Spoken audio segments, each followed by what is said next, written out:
Hello everyone. Recently मैंने stock trading पर 3 videos बनाए थे based on my views and experiences. First, why 95% lose in stock market.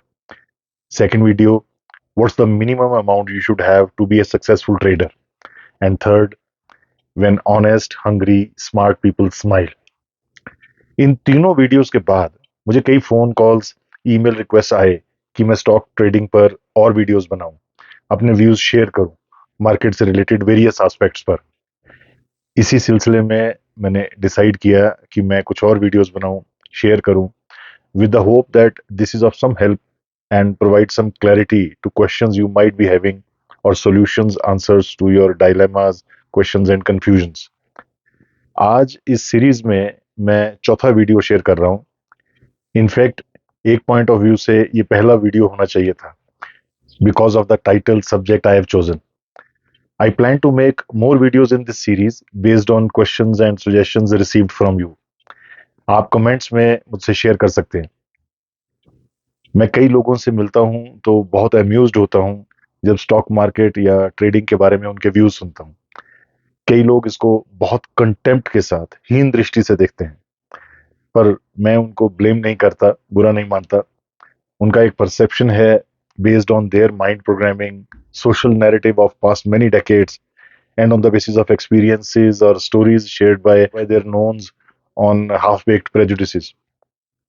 हमारे देश में फाइनेंशियल लिटरेसी की आज भी बहुत कमी है। हालांकि इसमें बहुत तेजी से इम्प्रूवमेंट हो रही है, कंसिडरिंग कितने यंगस्टर्स, मिडिल एज्ड, एल्डरली और इवन हाउसवाइफ स्टॉक मार्केट में ट्रेडिंग, इन्वेस्टिंग में इंटरेस्ट ले रहे हैं, पार्टिसिपेट कर रहे हैं। इसी महीने मिंट में छपी एक रिपोर्ट के अनुसार रिसेंटली खत्म हुए फाइनेंशियल ईयर 2023-24 में रिकॉर्ड 3.2 करोड़ डीमेट अकाउंट खोले गए। Domestic brokerage firm Motilal Oswal की एक रिपोर्ट के अनुसार अप्रैल 2024 के अंत तक 15.4 करोड़ टोटल डीमेट अकाउंट खुल चुके हैं भारत में, और इनमें से 4 करोड़ से भी ज्यादा एक्टिव पार्टिसिपेंट्स हैं। आप हैरान होंगे जानकर कि भले US stock markets total valuation के मामले में इंडियन मार्केट से 8 गुना बड़े हैं, पर number of demat accounts India में इससे 3 गुना ज्यादा हैं यूएसए से। इंडिया में 15 करोड़, यूएस में 5 करोड़। हालांकि पॉपुलेशन परसेंटेज के हिसाब से देखें तो ऑन एन एवरेज अमेरिका के 15% नागरिक स्टॉक मार्केट में डायरेक्टली पार्टिसिपेट करते हैं, जबकि भारत में ये नंबर 10% है। हम बहुत पीछे नहीं हैं। In future, stock market participation in India is likely to see exponential rising participation from retail investors. बड़े बड़े इंडस्ट्रियलिस्ट से लेकर corporate sector employees, college university students, housewives, retired persons, celebrities, politicians, common citizens, हर background से participation बढ़ रही है stock market में। आप जानकर और हैरान होंगे कि इंडिया में स्टॉक मार्केट्स 1792 से हैं, यानी टीपू सुल्तान और महाराजा रंजीत सिंह के टाइम से। हालांकि उस समय कंपनीज और शेयर्स का रूप डिफरेंट था। कैलकाटा स्टॉक एक्सचेंज 1875 से है, बॉम्बे स्टॉक एक्सचेंज 1885 से। हालांकि जो प्रेजेंट बॉम्बे स्टॉक एक्सचेंज की 29 मंजिली बिल्डिंग है, वो 1980 में शुरू हुई। उस बिल्डिंग के पास जाना, छूना मेरे लिए किसी तीर्थ से कम नहीं, जब भी मैं बॉम्बे या मुंबई जाता हूँ। इंडिया की सबसे एडवांस्ड और बड़ी stock exchange national stock exchange Delhi में है, जो 1992 से है। बीएससी का सेंसेक्स शुरू हुआ 1986 से और एनएससी का निफ्टी 50 1996 से। हालांकि स्टॉक ट्रेडिंग के जानकार स्टॉक मार्केट्स में बहुत पहले से ट्रेडिंग करते आए थे, पर रिटेल पार्टिसिपेशन, आम जनता का स्टॉक ट्रेडिंग में इंटरेस्ट जागा, बढ़ा 2 लोगों की वजह से, धीरूभाई अंबानी और हर्षद मेहता। 1977 में जब बैंकों और फाइनेंशियल इंस्टीट्यूशंस ने धीरूभाई के एम्बिशियस प्रोजेक्ट्स को फंड करने से मना कर दिया, जैसा आपने शायद गुरु मूवी में देखा होगा, तो धीरूभाई ने रिलायंस का आईपीओ फ्लोट किया, यानी इनिशियल पब्लिक ऑफर, जिसमें कोई भी साधारण व्यक्ति शेयर ले सकता था, रिलायंस का मालिक बन सकता था। आईपीओ जबरदस्त हिट रहा और उसने इंडियन इंडस्ट्री बिजनेस फाइनेंसिंग की शक्ल ही बदल दी। इसके बाद कोई भी बिजनेस बैंकों, फाइनेंशियल इंस्टीट्यूशंस के लोन का मोहताज नहीं रहा। बैंकों को कंपटीशन मिल गया। इस एक क्रांतिकारी घटना ने हमारे विकासशील देश की इंडस्ट्री फाइनेंसिंग में, ग्रोथ में आने वाले समय में जादू कर दिया, जिससे इंडस्ट्रीज बढ़ी, देश की डोमेस्टिक प्रोडक्शन बढ़ी, करेंसी स्ट्रांग हुई, इकोनॉमिक स्थिति इंप्रूव हुई, जॉब्स क्रिएट हुई, गरीबी कम होनी शुरू हुई, मिडिल क्लास बूम शुरू हुआ, क्वालिटी ऑफ लाइफ इंप्रूवमेंट हुई। स्टॉक मार्केट को सट्टा बाजार की संज्ञा देने वालों को शायद मैक्रो इकोनॉमिक्स में इसकी इंपॉर्टेंस का इल्म नहीं है। सट्टा लगाने वाले तो क्रिकेट, इलेक्शन रिजल्ट्स, बारिश होगी कि नहीं होगी, किसी भी बात पर बेट कर सकते हैं। प्राइमरी मार्केट यानी आईपीओ बिजनेसेस और इंडस्ट्रियल ग्रोथ के लिए सस्ता कैपिटल प्रोवाइड करता है, और सेकेंडरी मार्केट यानी उन शेयर्स को आईपीओ के बाद, लिस्टिंग के बाद खरीदना बेचना, मालिकाना हक का ट्रांसफर आईपीओज में और इंटरेस्ट बढ़ाता है और बिजनेसेस के लिए पूंजी का रास्ता खोलता है। रिटेल पार्टिसिपेशन यानी आम लोगों का स्टॉक मार्केट में पार्टिसिपेशन मार्केट्स को लिक्विडिटी प्रदान करता है। लिक्विडिटी मतलब आसानी से अवेलेबिलिटी खरीदने बेचने के लिए, वरना लिक्विडिटी के बिना कौन आईपीओज में पैसा लगाएगा नए बिजनेसेस के लिए। गरीबी को दूर करना तब तक पॉसिबल नहीं जब तक हम लक्ष्मी के प्रसाद को हिकारत की नजरों से देखेंगे। Wealth creation is other name of prosperity. Profit is not a dirty word, loss is. No doubt manipulations stock market में भी होती हैं, पर किस फील्ड में नहीं होती। मैं ऐसे ऐसे पवित्र क्षेत्रों में मैनिपुलेशंस के एग्जांपल दे सकता हूं कि आपके होश उड़ जाएंगे। बुरे और अच्छे लोग हर फील्ड में होते हैं, इसीलिए जरूरी है हम अपने विवेक का इस्तेमाल करें। As they say, let's not throw the baby out with the bath water. वो बात बीच में रह गई। धीरूभाई के अलावा जो दूसरे इंसान थे जिन्होंने इंडियन स्टॉक मार्केट्स को रेवोल्यूशनाइज कर दिया, जो जीनियस थे पर कंट्रोवर्शियल थे, पर जिन्होंने आम इंसान को स्टॉक मार्केट का पोटेंशियल दिखा दिया, सपना देखना सिखा दिया, वो थे हर्षद मेहता। ईयर 2000 में, if I recall the year correctly, मुझे उन्हें बहुत करीब से, from a distance of just a few metres, देखने का मौका मिला जब वो शिमला आए थे। अनफॉर्चुनेटली ही डाइड मिस्टीरियसली नेक्स्ट ईयर। मेरा स्टॉक मार्केट से सीरियस परिचय हुआ करीब 2003 के आसपास। मेरा पैर फ्रैक्चर हुआ था और मैं 1 डेढ़ महीने के लिए बेड रेस्ट पर था, confined within the home. I had to leave the job I was in because they refused to give me that long leave. Anyways, जो होता है अच्छे के लिए होता है।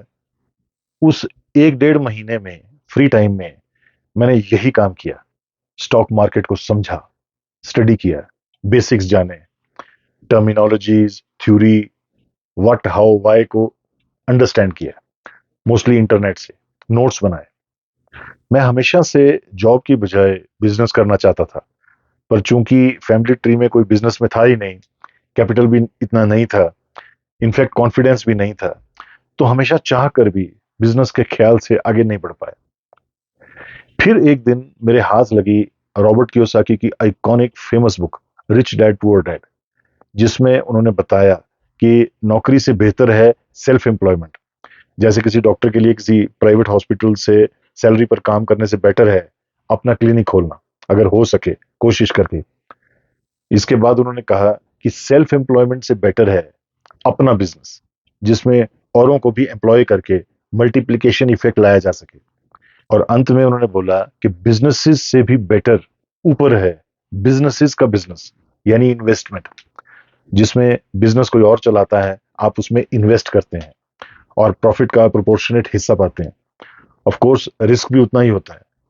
इसीलिए ये समझना क्रिटिकल होता है कि इन्वेस्टमेंट कहाँ करनी है, कितनी, किन शर्तों पर इन चारों क्वाड्रेंट्स में से रॉबर्ट कियोसाकी अपनी किताब में लिखते हैं कि investment is the best, smartest and with maximum returns with minimum intelligence. यहीं से, जिसे स्लैंग लैंग्वेज में कहते हैं, मेरा दिमाग घूम गया। सोचा, बिजनेस अगर खून में नहीं है तो बिजनेस के बारे में क्या। वो तो पूरे देश में रिलेटिवली न्यू फील्ड है, क्यों ना वो किया जाए। पर फिर सवाल उठा कि इन्वेस्टमेंट के लिए पैसा वो कहाँ है। हम कोई वेंचर कैपिटलिस्ट तो थे नहीं। वहीं से लाइफ में दिमाग में एंट्री हुई स्टॉक मार्केट की, ट्रेडिंग इन्वेस्टिंग की। जब पता लगा कि ट्रेडिंग आप 100,000, 10,000 रुपए से भी शुरू कर सकते हैं। बस डीमैट अकाउंट चाहिए। एक शेयर भी खरीद सकते हैं, जरूरी नहीं 1,000 या लाख शेयर खरीदने हैं। उसके बाद आपकी हिम्मत है, स्किल है कि आप पैसा मल्टीप्लाई कंपाउंड कैसे करते हैं। उसके लिए स्टडी चाहिए, तपस्या चाहिए, और ये दोनों आपके अपने हाथ में होती है। तो वहां से शुरू हुआ मेरा स्टॉक मार्केट से रिश्ता, उस रास्ते का सफर। करीब 2 महीने के बाद मैंने दूसरी नई जॉब ज्वाइन कर ली। जॉब में मसरूफियत की वजह से ट्रेडिंग करना तो पॉसिबल नहीं था, पर ऑफिस आवर्स के बाद अक्सर हर शाम को मैंने स्टॉक मार्केट के बारे में खोजना, पढ़ना, सीखना जारी रखा एज ए हॉबी। बीच बीच में पोजिशनल ट्रेड्स, यानी कुछ दिनों के लिए पोजीशन वाले ट्रेड भी लेने शुरू कर दिए, जिसमें रोज रोज आपको इंट्राडे इंटरवेंशन करने की जरूरत नहीं पड़ती। हालांकि उसके कई साल बाद तक मैंने स्टॉक मार्केट ट्रेडिंग को बहुत ज्यादा स्केल अप नहीं किया, because of job and other time consuming responsibilities. पर एक बात मुझे बहुत जल्द समझ आ गई थी कि स्टॉक ट्रेडिंग और investing is the best business in the world.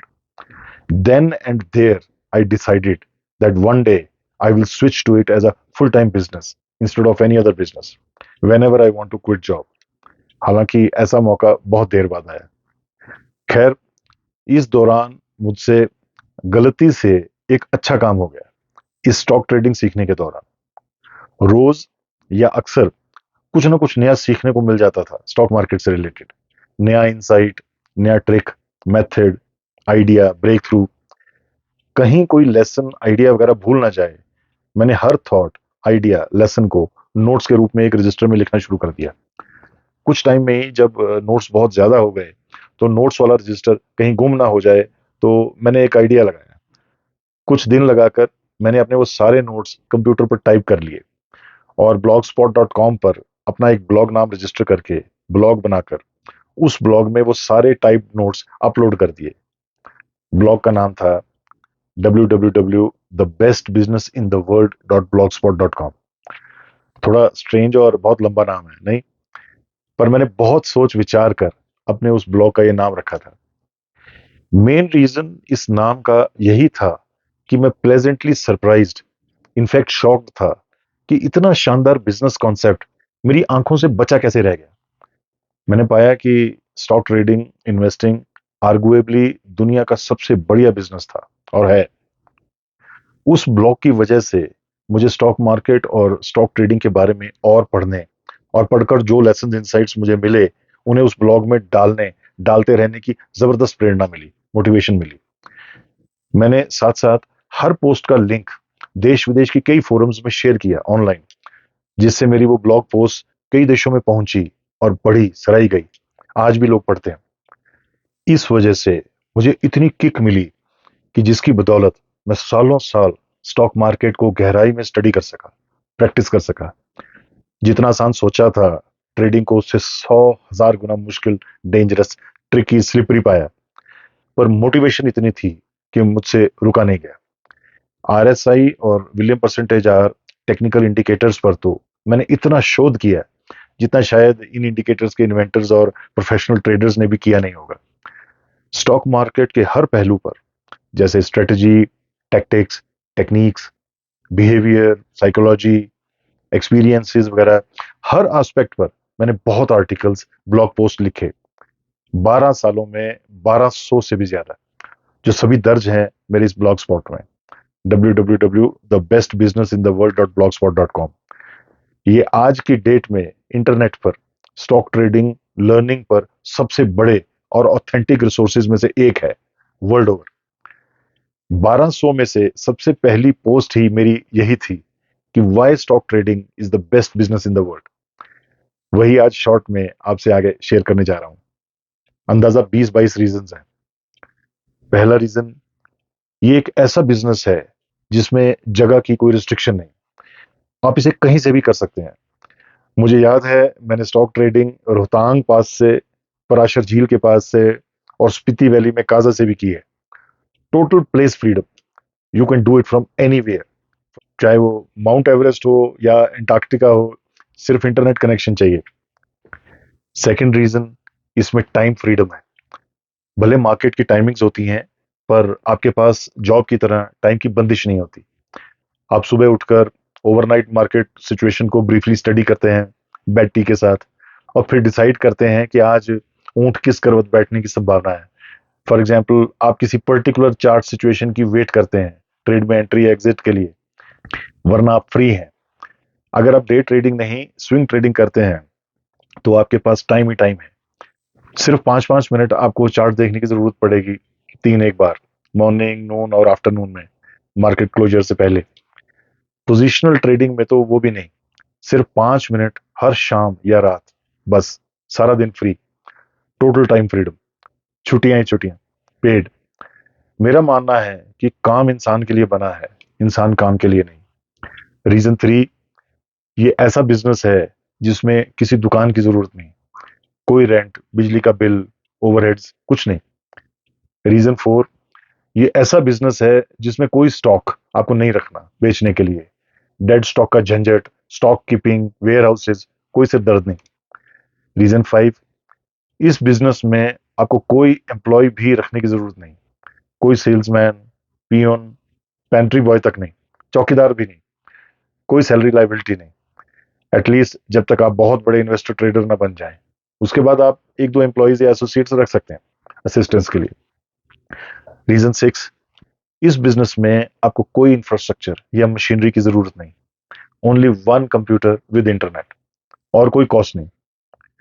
Reason 7, आपका कोई बॉस नहीं, इस बारे में और कुछ कहने की शायद जरूरत ही नहीं है। Reason 8, you need minimal investment. वैसे तो आप 1,000 रुपए से भी ट्रेडिंग शुरू कर सकते हैं, पर 4 लाख का कैपिटल मैं रिकमेंड करता हूं minimum, for smart decent gains, जैसा कि मैंने शेयर किया था अपने वीडियो में जिसका नाम था what's the minimum amount you should have to be a successful trader. मजबूरी में 10,000 भी अच्छी रकम है इस बिजनेस को करने के लिए। कौन सा और बिजनेस है, वो भी व्हाइट कॉलर, जो आप इतने कम पैसे में कर सकते हैं? ऑफ कोर्स आपको ये बिजनेस करने के लिए ज्ञान चाहिए, ट्रेनिंग, डिसिप्लिन, मेथड चाहिए, थोड़ा लक भी चाहिए, पर कैपिटल इतना भी चलेगा जिसमें और कोई बिजनेस सोचना भी पॉसिबल नहीं। रीजन 9, इस बिजनेस में कोई परमिट नहीं चाहिए, कोई गवर्नमेंट क्लियरेंसेस, परमिशंस नहीं, कोई इंस्पेक्टर राज नहीं, सिर्फ पैन कार्ड चाहिए और सेबी वेरिफिकेशन, जो ब्रोकर डीमैट अकाउंट खुलवाते समय खुद करवा देते हैं, 1 से 3 दिन में हो जाता है, ऑलमोस्ट फॉर फ्री। रीजन 10, कोई अकाउंट बुक्स आपको मेंटेन नहीं करनी, कोई जीएसटी का झंझट नहीं, सब taxes in built pre loaded होते हैं, सब वाइट में, कोई सीए हायरिंग नहीं, अनलेस अनटिल आपने लॉन्ग टर्म कैपिटल गेन्स भरने हो या सालाना आईटीआर भरनी हो, वो तो सैलरीड को भी भरनी होती है, 1 साल में आधे घंटे का काम है। सारी ट्रांजैक्शंस ब्रोकरेज फर्म की साइट पर अवेलेबल होती हैं, आप कभी भी डाउनलोड कर सकते हैं। आपको वॉरेन बफे से लेके समीर अरोड़ा तक सभी ट्रेडर्स, इन्वेस्टर्स मोस्टली फ्री मिलेंगे, सिर्फ सोचने या जीने के लिए। रीजन नंबर 11, कोई उधारी नहीं। मैं ना जाने कितने बिजनेसमैन को जानता हूं, ट्रेडिशनल बिजनेसमैन, जिनके लाखों करोड़ों क्रेडिट में फंसे हैं, बैड डेट हो गए हैं। स्टॉक ट्रेडिंग शायद इकलौता बिजनेस है जिसमें 1 पैसे की उधारी नहीं होती। इनफैक्ट ऑप्शंस ट्रेडिंग में आपको डी फैक्टो इनडायरेक्टली उधारी मिलती है, लीवरेज की शक्ल में। जैसे फॉर एग्जाम्पल, आप 20,000 रुपए में बैंक निफ्टी में अप्रोक्सीमेटली 7 लाख की पोजीशन ले सकते हैं। प्रॉफिट होगा तो 7 लाख पर रिस्क मैक्सिमम 20,000 है, या जितनी की भी ऑप्शन पोजीशन आपने ली हो। ऑफ कोर्स जोखिम भी उतना है, पर जोखिम किस बिजनेस में नहीं। जरूरत सिर्फ एक बात की है, जैसा मैंने पहले भी कहा, you have to know trading, learn trading. और जहां तक बात है आपकी पेमेंट की, तो वो आपके अकाउंट में आ जाती है अगले ही दिन, T+1 रूल के हिसाब से, टैक्स ऑटोमेटिकली काट कर, बिना रिमाइंडर, बिना रिक्वेस्ट, बिना stress, with clockwork precision. Reason number 12, ये इकलौता बिजनेस है जिसमें जितना कंपटीशन होगा उतना अच्छा, उतनी ज्यादा लिक्विडिटी, उतना इजीली ट्रेड में इन या आउट होना, क्योंकि जितने लोग होंगे उतने ज्यादा पोटेंशियल लोग होंगे आपको बेचने के लिए या आपसे खरीदने के लिए। रीजन 13, ये उन रेयर बिजनेसेस में से है जिन्हें स्केल अप इजीली किया जा सकता है, यानी जितना चाहे बढ़ा सकते हैं। ऑन द कंट्रेरी, किसी भी दुकान या बिजनेस या मैन्युफैक्चरिंग यूनिट को स्केल अप, कैपेसिटी एक्सपेंशन करना बहुत बड़ा मुश्किल और रिस्की काम होता है। रीजन 14, ये उन रेयर बिजनेसेस में से है जिसमें कोई सेल्स नहीं करनी, सेल्स प्रमोशन नहीं करनी, कस्टमर से गिड़गिड़ाना नहीं, डिस्काउंट नहीं देना, कोई गंदी नेगोशिएशन नहीं।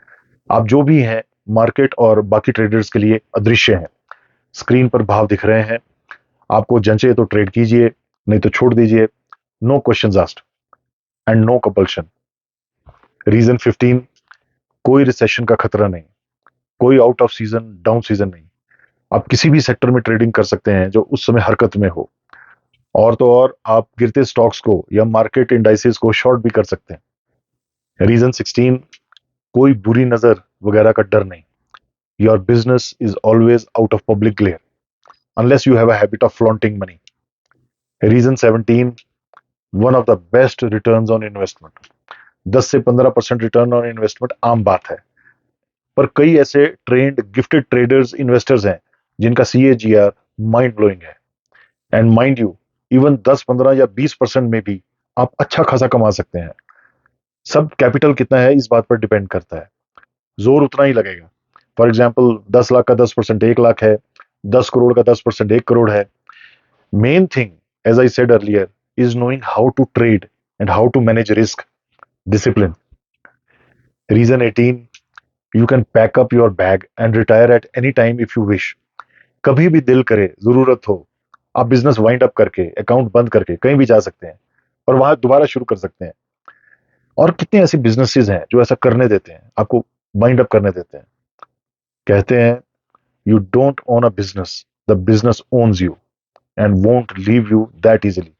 ऐसा अक्सर देखा गया है कि बिजनेसेस को छोड़ना, बंद करना, बिजनेसेस चलाने से भी ज्यादा मुश्किल होता है। रीजन 19, जैसा मैंने वीडियो के शुरू में कहा, रिटेल ट्रेडर्स और इन्वेस्टर्स बहुत इंपॉर्टेंट हैं प्राइमरी और सेकेंडरी मार्केट्स के लिए। ये किसी देशभक्ति से कम नहीं है।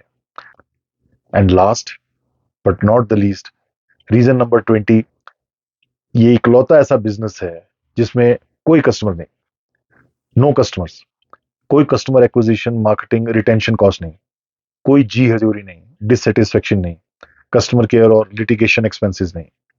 आप खुद ही बिजनेसमैन हैं और खुद ही कस्टमर। इन सब को सुनकर आपके मन में सवाल जागेगा कि अगर इतना सब कुछ है स्टॉक ट्रेडिंग, इन्वेस्टिंग में, तो सब या मेजॉरिटी क्यों नहीं करते? Well, you are right. Reason शायद fear of losing, lack of knowledge, misconceptions, nobody to guide. Of course, despite all the benefits जो मैंने अभी आपसे शेयर किए, stock trading is not easy. No doubt it is full of opportunities to make big money, but it also has risk, हर business की तरह। पर दूसरे पॉइंट ऑफ व्यू से अगर आसान होता तो सब कब के कर चुके होते। Remember, stock trading has a lot of money to give you, but it is not easy money. All the best to you. Thank you so much for your time. God bless you.